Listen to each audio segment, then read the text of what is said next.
আমি মূলত সংগঠনের সাথে যাত্রা শুরু করি আমার এলাকা থেকে মিরসরাই ১ নং করাট ইউনিয়ন থেকে ২০১২ সালের নভেম্বর মাস আমাদের কেন্দ্র ঘোষিত একটা মিছিল ছিল।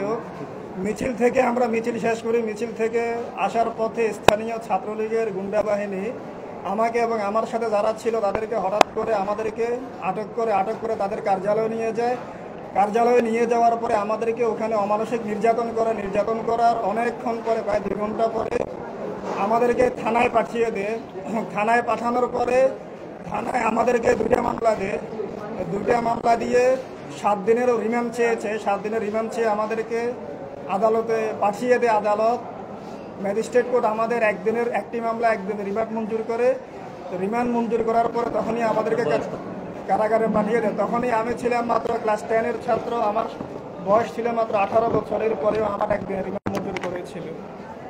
তখন আমি মাত্র দাখিল পরীক্ষার টেস্ট পরীক্ষা দিয়েছিলাম। টেস্ট পরীক্ষা দেওয়ার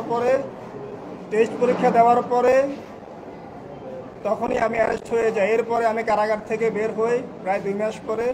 আর তখন মাত্র দাখিল ফাইনাল পরীক্ষার 3 দিন বাকি ছিল। তখন আমি এলাকায় আসি। এলাকায় আসার পর আবারও পুলিশের নির্যাতন, ছাত্রলীগের নির্যাতন। বাড়িতে থাকতে পারছি না। বিভিন্ন জায়গায় গিয়ে আত্মীয়স্বজনের বাড়িতে গিয়ে এক এক দিন এক এক জায়গায় গিয়ে আমি আমার দাখিল পরীক্ষাটা কমপ্লিট করি। দাখিল পরীক্ষা কমপ্লিট করার পরে এরপরে আমার রেজাল্ট দিল। রেজাল্ট দেওয়ার পরে আবার আমি মাদ্রাসা আলিমে ভর্তি হওয়ার পরে আমি আর ক্লাস করতে পারি না। হঠাৎ করে আমি একদিন মাদ্রাসার হোস্টেলে আসি। হোস্টেলে আসার পরে হঠাৎ করে দেখি বিভিন্ন জায়গা থেকে ছাত্রলীগের স্থানীয় ওদের নেতাকর্মী হঠাৎ করে এসে আমাদের হোস্টেল পুরাটাও ঘেরাও করে দরজা বন্ধ করে দেয়। দরজা বন্ধ করে দেওয়ার পরে কিছুক্ষণ পরে হঠাৎ করে বিভিন্ন ধরনের হক স্টিক লাঠি নিয়ে এলো তো পাতাড়ি আমাকে আঘাত করতে থাকে। এক পর্যায়ে আঘাত করতে করতে আমি বেহুশ হয়ে যাই। বেহুশ হয়ে যাওয়ার পরে প্রায় 2 থেকে 3 ঘন্টা পর আমার হুঁশ ফিরে আসার পর দেখি আমি এখানে স্থানীয় আওয়ামী লীগের নেতৃবৃন্দ এবং এখানে আমাদের তৎকালীন জোয়ালগঞ্জ থানার পুলিশ, তখন স্থানীয় আওয়ামী লীগের নেতৃবৃন্দ 1 নং করাট ইউনিয়নের পুলিশের সাথে বিভিন্ন ধরনের পরামর্শ করতে থাকে। পুলিশকে বলে সে তো এর আগে একবার অ্যারেস্ট হয়েছিল, তার তো শিক্ষা হয় নাই, তাকে এমনভাবে মামলা দিয়ে কারাগারে পাঠিয়ে দিন সে যেন আর কারাগার থেকে বের হতে না পারে। এরপরে আমি যথারীতি ইন্টারমিডিয়েটে একদিনও ক্লাস করার সুযোগ হয় না। এর মধ্যে আমাকে কারাগারে পাঠিয়ে দেয়। কারাগারে পাঠিয়ে 7 দিনের রিমান্ড চায়। আলহামদুলিল্লাহ ম্যাজিস্ট্রেট আদালত আমার রিমান্ড মঞ্জুর করেননি, আমাকে কারাগারে পাঠিয়ে দেন। কারাগারে ওই মামলা ছিলাম আমি প্রায় 16 মাস। কারাগার থেকে বের হওয়ার পরে জামিনে বের হওয়ার পরে আমি এলাকায় আর থাকতে পারি না। আমি সরাসরি ফেনীতে চলে যাই। আমার পরিবারকেও বিভিন্ন মানসিক নির্যাতন, শারীরিক নির্যাতন এত সহ্য করার পরে আমি সিদ্ধান্ত গ্রহণ করি এই এলাকা থেকে আসলে আমার পরবর্তীতে আলিম পরীক্ষাটা দেওয়া সম্ভব হবে না। এরপর আমি ফেনী চলে যাই। ফেনী থেকে আমি আলিম পরীক্ষাটা শেষ করে আমি সরাসরি চট্টগ্রাম শহরে চলে যাই, কারণ বাড়িতে আমি থাকতে পারছি না আওয়ামী লীগের নির্যাতনের কারণে। চট্টগ্রাম চলে যাওয়ার পরে সেখানে একটি কোচিং সেন্টারে কোচিং করার পরে আমি ঢাকা বিশ্ববিদ্যালয়ে ভর্তি পরীক্ষা দেওয়ার পর ঢাকা বিশ্ববিদ্যালয়ে আমার চান্স হয় তথ্য বিজ্ঞান গ্রন্থাগার ব্যবস্থাপনা বিভাগে। এরপরে আমি বিজয় 71 হলে অ্যাটাচমেন্ট হয়, যদি আমি হলে থাকতে পারি নাই, কারণ এলাকা থেকে আমাকে বিভিন্নভাবে বিভিন্ন জনের মাধ্যমে ট্র্যাকিং করা হতো আমি কখন কোথায় থাকছি কী করছি, বা হলে থাকি নাই। এরপরে আমি একটা ম্যাচে ছিলাম। ম্যাচ থেকে আমি বিভিন্ন ধরনের পরবর্তী পরিচালনা করি। এরপরে হলের সুবিধা থেকে বঞ্চিত হয়েছি। এরপরে আমি যখন হঠাৎ করে একদিন এলাকায় গেলাম আমার একটা দরকারে, হঠাৎ করে থানায় পুলিশকে কল দিয়ে ওরা আমাকে মোবাইল দিয়ে ট্র্যাকিং করার পর রমজান মাসে মসজিদ থেকে বের হওয়ার পরে আমাকে ডিবি পুলিশ 2 জন 2 দিক থেকে সিএনজি করে এসে আমাকে থানায় নিয়ে যায়। আমাকে ওই মামলাটা, আমার 4টা মামলা চলমান ছিল ওই সময়। 4টা মামলার মধ্যে একটা মামলা আমার খালাস হয়ে গেছে অনেক আগে। ওই মামলা আমাকে নিয়ে যায়, যদিও ওই মামলা পরের দিন আমার জামিন হয়ে যায়। এরপরে আমি আরও একবার অ্যারেস্ট হয়েছিলাম ইউনিভার্সিটিতে এসে। আমি ফার্স্ট সেমিস্টার পরীক্ষা দেওয়ার পরে আমি এরপরে হঠাৎ করে একদিন আমার মিড টার্ম পরীক্ষা ছিল। মিড টার্ম পরীক্ষা দিন আমার মামলার চার্জ শুনানি ছিল। চার্জ গঠন শুনানির দিন তো আমি পরীক্ষার কথা চিন্তা করে আর দিই নাই। আইনজীবীকে বলেছিলাম সময় আবেদন করতে, আদালত সময় আবেদন মঞ্জুর না করে চার্জ গঠন করেন এবং ওদিন আমার মামলার ওয়ারেন্ট জারি হয়ে যায়। ওয়ারেন্ট জারি হয়ে যাওয়ার পরে কয়েক মাস পরে আমি যাই, হাজিরা দিতে যাই, আত্মসমর্পণ করতে যাই। ওখানে আমাকে জামিন না দিয়ে আদালত আমাকে কারাগারে পাঠিয়ে দেওয়ার আদেশ দেন। এরপরে আমি প্রায় 2 মাস আবার কারাগারে থাকি, যার কারণে আমার ইয়ার লস হয়ে যায়। পরবর্তীতে 2017 সালের যে 16-17 সেশন ছিল, সেই সেশন থেকে আমি আমার ইউনিভার্সিটি কার্যক্রম পরিচালনা করি। আমি হলে থাকতে পারি নাই, বিভিন্ন বাসায় থেকে আমি আমার যে বিশ্ববিদ্যালয়ের যে সংগঠনের সেটা মূলত করা শুরু করি। জি, মূল গল্পটা শুনেছেন। এটা একটা শিক্ষার্থী ক্লাস 10 থেকে রিমান্ডের মুখোমুখি হওয়া, একটা শিক্ষার্থী ইন্টার পরীক্ষা দিতে হয় কারাগারে বসে, একটা শিক্ষার্থী ঢাকা বিশ্ববিদ্যালয়ে এসে হলে উঠতে না পেরে মানে আর্থিক ক্রাইসিস থাকা সত্ত্বেও ধুকে ধুকে বাইরে থেকে কোনো রকম লাইফ লিড করা, এরপরও সেখান থেকে ধরে নিয়ে গিয়ে আবার কারাগারে নিয়ে ইয়ার লসে বাধ্য করা, এরপরও সংগঠনকে না ছেড়ে যিনি এই আন্দোলনের সাথে সম্পৃক্ত ছিলেন দীর্ঘ সময়ে, সে সংগঠনকে কেউ প্রশ্ন করছেন ছাত্রলীগের সাথে মিলিয়ে, যেটা আমি আগেও প্রেস কনফারেন্সে বলেছি। সবচাইতে মজলুম একটা সংগঠনকে, মজলুম কিছু শিক্ষার্থীকে, মজলুম কিছু মানুষকে আরও নতুন করে জুলুম করা, একটা চিত্র সারা দেশের একটা স্যাম্পল মাত্র আপনারা দেখেছেন আর কি। আমি আরও 2-1টা এক্সাম্পল দিই। উনি তো আগে থেকে প্রিভিয়াস কারাগারের এক্সপেরিয়েন্স, কারাগারের টর্চার সহ সবগুলো মিলে। এর বাইরেও আরেকটা এক্সাম্পল আমি এখন আপনাদের সামনে দিতে চাই।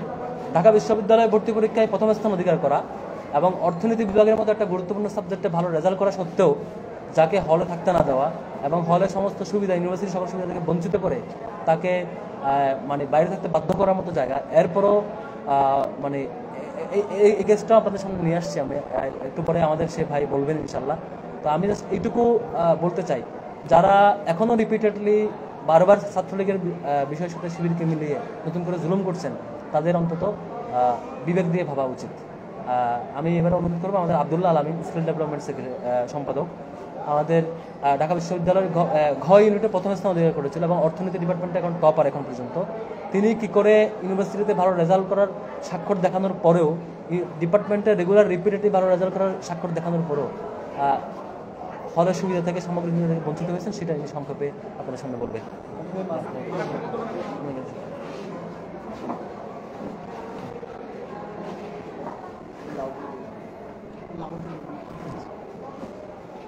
আসসালামু আলাইকুম রহমতুল্লাহ। শুরুতেই আপনাদের সবাইকে ধন্যবাদ জানাচ্ছি যে আমাদের গল্পগুলো সারা দেশের মানুষের সাথে শেয়ার করে দেওয়ার সুযোগ করে দেওয়ার জন্য। তো আমি আব্দুল্লাহ, ভাই যেমনটা বললেন, ঢাকা বিশ্ববিদ্যালয়ে 2019-20 সেশনে ভর্তি হয়েছি। আমার শুরু থেকেই প্যাশন ছিল অর্থনীতি নিয়ে পড়াশোনা করার, তো সেখানেই গিয়েছি। আমার আসলে আলাউদ্দিন আবির ভাই যেমন বললেন যে তার উপর ফিজিক্যাল এবং মেন্টাল অ্যাসল্ট গিয়েছে, আমার ক্ষেত্রে বিষয়টা ওই রকম হয়নি আলহামদুলিল্লাহ। সেজন্য আমি অনেক ভাগ্যবান যে ওই রকম গুরুতর নির্যাতনের ভিতর দিয়ে আমাকে যেতে হয়নি। তবে এই বিগত রেজিমের জন্য আমার অনেকগুলো স্বপ্নকে আসলে মাটি চাপা দিতে হয়েছে।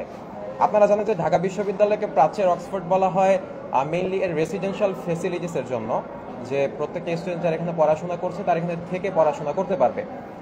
তো আমার কথাও সেমনটাই হওয়া উচিত ছিল যে আমি কোনো একটা হলে হয়তো থাকবো, সেখান থেকে পড়াশোনা করব। বিজয় 71 হলে আমার অ্যাটাচ ছিল।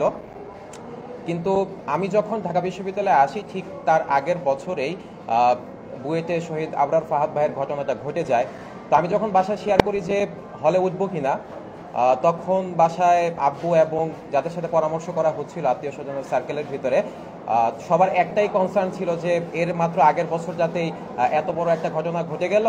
সো ও যেহেতু ছাত্র শিবিরের সাথে রিলেটেড, যেখানে আবরার ফাহাদ রিলেটেডই ছিল না, তার জন্য এত বড় একটা ভোগান্তি পোহাতে হলো, সেখানে আবদুল্লাহকে আসলে হলে রাখাটা কোনোভাবে উচিত হবে না। সো যার সাথে আলোচনা করছিলাম এবং বিশ্ববিদ্যালয়ে যারা সিনিয়র ছিলেন কিংবা আমাদের ফ্যামিলি রিলেশনের দিক থেকে অনেক বিশ্ববিদ্যালয়ের টিচারদের সাথে আমাদের সম্পর্ক ছিল, সবাই এক বাক্যেই আসলে বলেছে যে আবদুল্লাহকে কোনোভাবেই হলে উঠতে দেওয়া উচিত হবে না। তো এখন সাধারণত যেটা দেখা যায় যে বিশ্ববিদ্যালয়ে যখন হল অ্যালটমেন্ট দেওয়া হয়, ডিপার্টমেন্টগুলোতে সিরিয়ালের ভিত্তিতে ছেলেদেরকে বিজয় 71 হল থেকে শুরু করা হয়। তো আমি আমার ডিপার্টমেন্টের সিরিয়ালের জন্য একদম প্রথম ব্যক্তি ছিলাম ইকোনমিক্সে ভর্তি হওয়ার দিক থেকে। তো আমি বিজয় 71 হলে অ্যালটমেন্ট পাই এবং বিজয় 71 হলের একটা সুনাম আছে, বেশ ভালো থাকা খাওয়ার ফ্যাসিলিটিস আছে। তো আমি চেষ্টা করেছি আসলে যাওয়ার জন্য। কিন্তু আসলে যেটা হয় যে সুযোগটা আমি আসলে পাইনি। তো যখনই মাঝে মাঝে হয়তো মনে হতো যে হলে থাকি, কিন্তু ছাত্রলীগের এই শোডাউন মহড়া, তারপর বিভিন্ন সময় দেখা যেত যে গেস্ট রুমের যে অবস্থাটা, আমি বাসায় ছিলাম, সো গেস্ট রুমের এই মানসিক নির্যাতনটা সহ্য করা, সেইখানে যেই অশ্রাব্য কথাবার্তাগুলো শোনা লাগে, কিংবা রাত বিরাতে 2টার সময় বের করে দেওয়া হয় পুরো ঢাকা ঘুরে আসার জন্য, এই বিষয়গুলো আসলে একসাথে নিয়ে আমার পড়াশোনা কন্টিনিউ করা, এটা কখনোই আমার জন্য আসলে সম্ভব ছিল না। আমার ছোটবেলা থেকে এক্সট্রা কারিকুলার অ্যাক্টিভিটিসগুলোর দিকে খুব বেশি মনোযোগ ছিল। আমি প্রচুর খেলাধুলা করতাম, তারপর ডিবেট কিংবা এই জায়গাগুলোতে আমি খুব এঙ্গেজ থাকতাম আর কি। তো আমার চিন্তা ছিল যে আমি যখন ঢাকা বিশ্ববিদ্যালয়ে ভর্তি হইনি তখনও, ঢাবিতে একবার ঘুরতে আসি, সেন্ট্রাল ফিল্ডটা দেখে আমার খুব ভালো লাগে যে আমি ভর্তি হওয়ার পর এখানে খেলবো। তারপর আমার কারাতে শেখার ইচ্ছা ছিল, তারপর আমার সুইমিংয়ে ভর্তি হওয়ার ইচ্ছা ছিল। কিন্তু যখন হলে আসলে থাকতে পারলাম না, আমাকে প্রতিদিন দেখা যাচ্ছে যে 2 ঘন্টা জার্নি করে বিশ্ববিদ্যালয়ে আসতে হচ্ছে, আবার 2 ঘন্টা জার্নি করে আমার বাসায় ফিরে যেতে হচ্ছে। তো এই একটা কাজেও না সুইমিং, না ডিবেটিং, না বিশ্ববিদ্যালয়ের সেন্টার ফিল্ডে খেলার সুযোগ আমার ভাগ্যে আসলে কোনোটাই জোটে নাই। আমি শুধুমাত্র ওই সকালে বের হয়ে, একদম সকালে ফজরের পর বের হতাম, এসে ক্লাস করতাম, ক্লাসটা শেষ আবার বাসে দৌড় দিয়ে আমাকে বাসায় চলে যেতে হতো। তো এই যে একটা রেজিম আমার এই স্বপ্নগুলোকে কেড়ে নিয়েছে, তো আমি সেজন্য আসলে অভিযোগ করতে চাই না, তবে আমি দেশের মানুষদেরকে আসলে জানাতে চাই যে আমাদের সাথে কি ধরনের ঘটনা ঘটেছে, এবং আমি আল্লাহর কাছে কামনা করব এবং মন থেকে আমি খুব দৃঢ়ভাবে চাই আমাদের জুনিয়র যারা আসছে বা আগত যত প্রজন্ম ঢাকা বিশ্ববিদ্যালয়ে ভর্তি হবে, তাদেরকে যেন এমন 16 বছরের ভিতর দিয়ে আর কখনো যাওয়ার কল্পনা করতে না হয়। আপনাদের সবাইকে ধন্যবাদ। জি, আপনারা এর মধ্য দিয়ে শুনেছেন হচ্ছে আমাদের আব্দুল্লাহ আলামিন ভাইয়ের গল্প। সর্বশেষ আমাদের যিনি প্রচার সম্পাদক, আমাদের সকলের হুসাইন আহমেদ জুবাইর, আমাদের প্রচার সম্পাদক ভাইয়ের গল্প এরকম। ভাই ছোটবেলা থেকে সংগঠন করতেন, শিবির করতেন, এই কারণেই তাকে শিবির সন্দেহ হয়। সেটা ভাইয়ের বাড়ি ঢাকার বাইরে, ঢাকাতে না, বাসায় এখানে থাকার মতো কোনো ফ্যামিলিও নাই, কোনো পরিবেশও নাই। এরপরে বারবার চেষ্টা করেও কীভাবে হলে থাকতে পারে না, সেই গল্পটা খুবই সংক্ষেপে শুনবে ভাই।